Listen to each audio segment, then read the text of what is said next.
En 1799, George Washington estaba descansando en su retiro en su finca, cuando de repente fue atacado por una enigmática enfermedad. Despertado en las primeras horas de la mañana por su incapacidad para respirar, Washington llamó a los médicos y a su secretaria. Apenas unos días después había fallecido.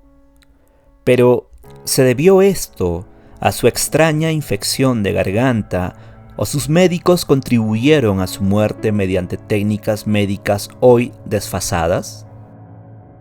A pesar de que a la gente le gustaría creer que el presidente George Washington era el personaje fuerte e inquebrantable que se presenta en sus retratos, el hombre padecía numerosas afecciones. Logró sobrevivir a la viruela, la malaria, los abscesos, la tuberculosis e incluso la disentería.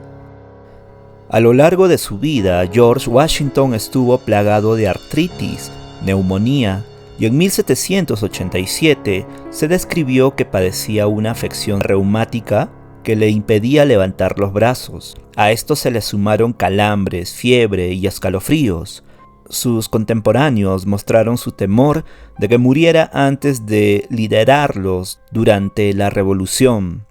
Sin embargo, a pesar de todo esto, vivió hasta la avanzada edad de 67 años. Antes de los avances tecnológicos en la profesión médica, los médicos del siglo XVIII todavía practicaban utilizando técnicas desarrolladas en la antigua Grecia.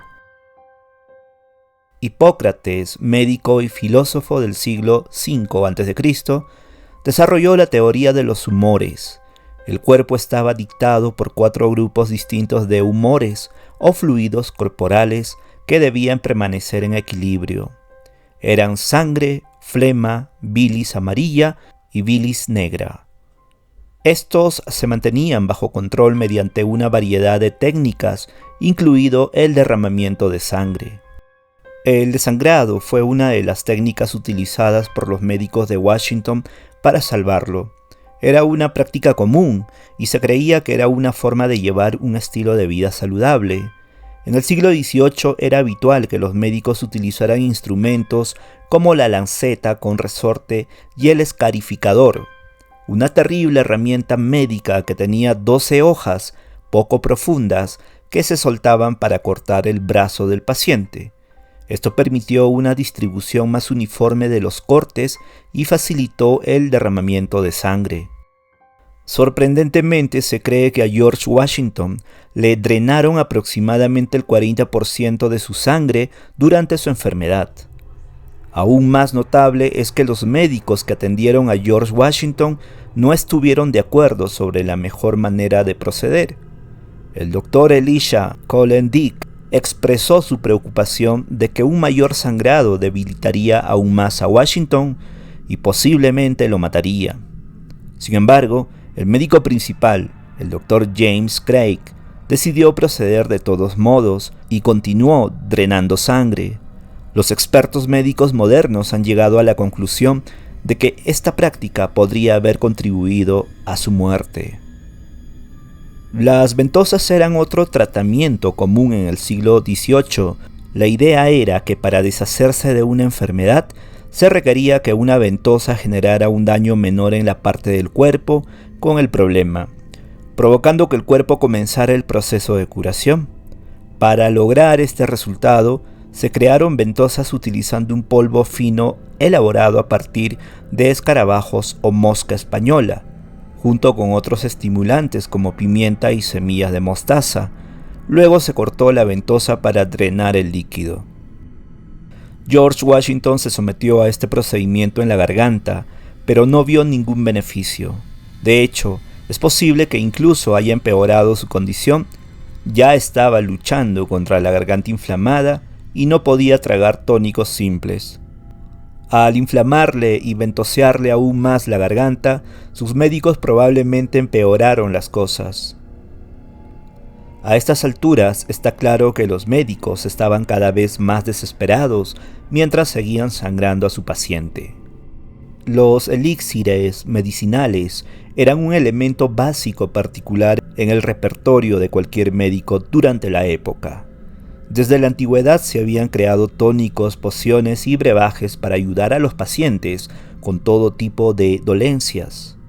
Ya a principios del siglo XVII se creaban extraños preparados para combatir diversas enfermedades.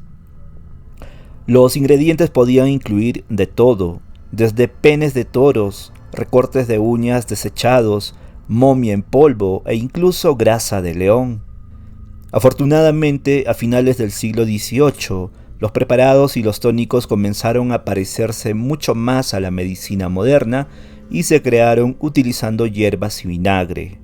A George Washington le dieron de beber numerosos elixires y brebajes en un intento de aliviarle la garganta. Uno que se notó fue una mezcla de melaza, vinagre y mantequilla para aliviar la hinchazón de la garganta. También le recetaron hacer gárgaras con una mezcla de vinagre y té de salvia, pero esto casi lo asfixia. Esta fue nuevamente una práctica común que no dio resultados. Todos los síntomas de Washington estaban combinados con antecedentes familiares de enfermedades respiratorias y la incapacidad de diagnosticar el problema. En esta situación, sus médicos siempre iban a luchar para salvar al primer presidente estadounidense. Es posible que los médicos de George Washington le hayan drenado más sangre de lo necesario, lo que podría haber provocado que su cuerpo se debilitara tanto que muriera. Sin embargo, parece que hicieron todo lo posible para salvarlo. Sería injusto juzgarlos con demasiada dureza por sus esfuerzos. Fueron víctimas de la ignorancia en una época anterior a los antibióticos y la penicilina.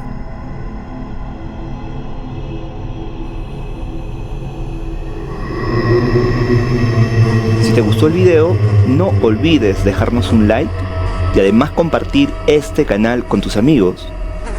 Gracias y nos vemos en un próximo video, aquí, en La Hora Muerta Empieza.